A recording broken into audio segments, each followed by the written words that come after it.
Sup guys, here we are in a new video. Lately I've been having some problem. My MacBook Pro Bluetooth isn't working and the Wi-Fi too. It shows Bluetooth not available. So I've been using a cable to transfer some files from my MacBook Pro to my phone.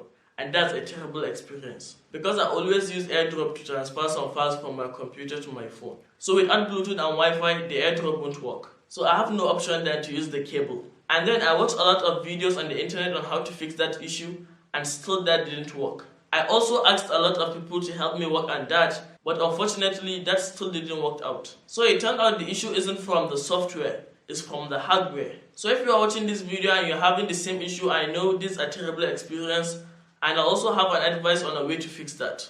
There are 3 ways. So the first 2 ways is showing you how to fix that if it's from the software, and the last 1 way is showing you how to fix that if it's from the hardware, like my own problem. The first one is simple. You just have to go to System Preferences and then check out your Bluetooth, turn it off and then on again and check if that works.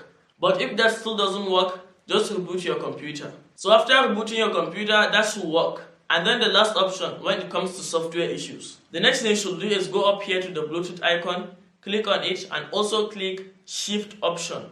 And this should pop out. Then go down here to debug, then reset the Bluetooth model.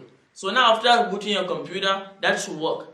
Now we are going to talk about the hardware part. So when it comes to hardware, the thing you need to do is opening the back of your computer.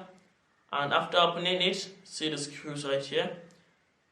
And there are a lot of things here. So this is the socket right here. It's disconnected. As you can see it right here.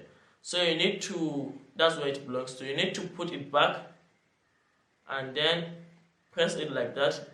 I think it will click. Yeah, this one clicks too. So after putting it and then put everything properly, then try to open the computer again and check. So as you can see here, successfully the Bluetooth is working and the Wi-Fi too is working. So after doing this, I'll advise you to boot your computer again just in case of some stuff.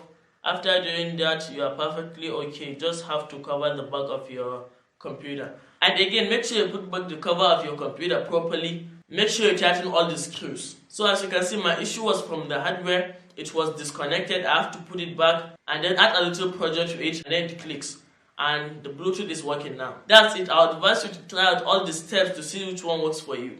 And after trying out all this and still your Bluetooth isn't available, still not working and your Wi-Fi too, I will link some videos in the description of this video so you can go check out their videos. I think they are more experts when it comes to a situation like this. So I'll advise you to go check out the videos. There's a whole guide on how to get your Bluetooth working again. And I saw a lot of comments in the video saying it also worked for them. So I'll advise you to go check out if you tried out all these steps and your Bluetooth still isn't working. But I'm sure if your problem is from the hardware, if you tried out the last step, it should work. And that's all for the video. Try out all these steps and then comment below if your Bluetooth is working again or not. And then go check out the videos I link in the description if this video didn't help you. That's much of it. Don't forget to like and subscribe to see more videos like this. Until then, I'll meet you guys in the next one. Peace.